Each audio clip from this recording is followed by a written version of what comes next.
বন্দ্যোপাধ্যায়, কিন্তু সেই ধর্ণা সরিয়ে দেয় পুলিশ। তিনজনকেই সরিয়ে দেয় পুলিশ। শেষমেশ শতরঞ্জি পেতে কিছুক্ষণের জন্য অবস্থান। অভিজিৎ রয়েছে আমার সঙ্গে টেলিফোন লাইনে। অভিজিৎ, কি কারণে সরিয়ে দেওয়া হলো? অনুমতি কি নেওয়া ছিল না? পুলিশের বক্তব্য কোনো অনুমতি ছিল না। এবং আজকে তৃণমূল কংগ্রেসের পক্ষ থেকে বেলেঘাটার বিধায়ক কুণাল ঘোষ, চৌরঙ্গীর বিধায়ক নয়না বন্দ্যোপাধ্যায় এবং কামারহাটির বিধায়ক মদন মিত্র সহ বেশ কিছু তৃণমূলের কর্মী সমর্থক তারা আজকে শিয়ালদহ স্টেশনে হকার উচ্ছেদের প্রতিবাদে তারা উচ্ছেদ নয় বরং পুনর্বাসন চাই এই দাবিতে তারা আজকে ধর্ণা অবস্থান কর্মসূচি ডাক দিয়েছিল। এবং শিয়ালদহ প্রাচী সিনেমা হলের সামনে অর্থাৎ এনআরএস হাসপাতালের বিপরীতে সেখানে তারা রাস্তার উপরে বসতে যায়। সেই সময় উপস্থিত পুলিশ কর্মীরা তাদের বাধা দেয় যে সেখানে কোনো অনুমতি না থাকায় এবং সেখানে তীব্র যানজট সৃষ্টি হয়ে যাচ্ছে, এই কারণেই পুলিশ তাদেরকে বাধা দেয়।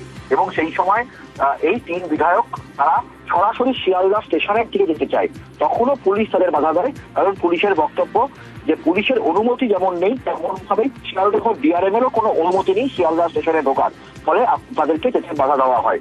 এবং এরপরেই কুণাল ঘোষ, মদন মিত্র তারা রাস্তার একটা পাশে শতরঞ্জি পেতে বসেন এবং কুণাল ঘোষ জানান যে এরপরে তারা ডিআরএম শিয়ালদহ এবং পুলিশের অনুমতি নিয়েই তারা ধর্ণায় বসবে। ফলে পক্ষান্তরে বলা যেতে পারে যে আজকের এই ধর্ণা কর্মসূচির কোন রকম অনুমতি ছিল না।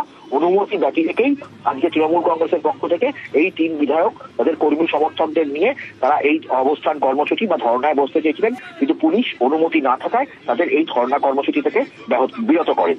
প্রিয়াঙ্কা, বেশ। इस समय कालीघाट स्काई वॉक बना तो उस स्काई वॉक को बनाने के लिए भी हॉकर ये पार्टी जो अपने आप को बोलती है कि गरीबों की पार्टी। আমরা তো বলেছিলাম পুনর্বাসন ছাড়া হকার উচ্ছেদ মানি না, আগে পুনর্বাসন দিতে হবে তারপর উচ্ছেদ। তো ওনারা সেটা করছেন না, ওনারা সেটা গাজওয়ারি করছেন। ওনারা হকার উচ্ছেদ করছেন, পুনর্বাসন না দিয়ে গরিবের পেটে হাত দিচ্ছেন। তো আজ আমাদের এখানে শিয়ালদায় ডিআরএম চিঠির উত্তর দিলেন না, স্টেশনে প্রোগ্রাম করা গেল না।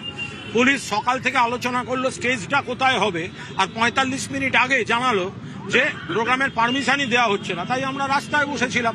এরপরে আমরা অনুরোধ করি যে একটুখানি আমাদের একটা ডেলিগেশন যাবে, ডেলিগেশনকে বলা হোক, ছাড় দেওয়া হোক, কারণ আমরা জায়গাটা দেখতে চাই যাতে আমরা রেলকে বিকল্প একটা প্রস্তাব দিতে পারি। তো ওরা সেটাও যেতে দেবেন না।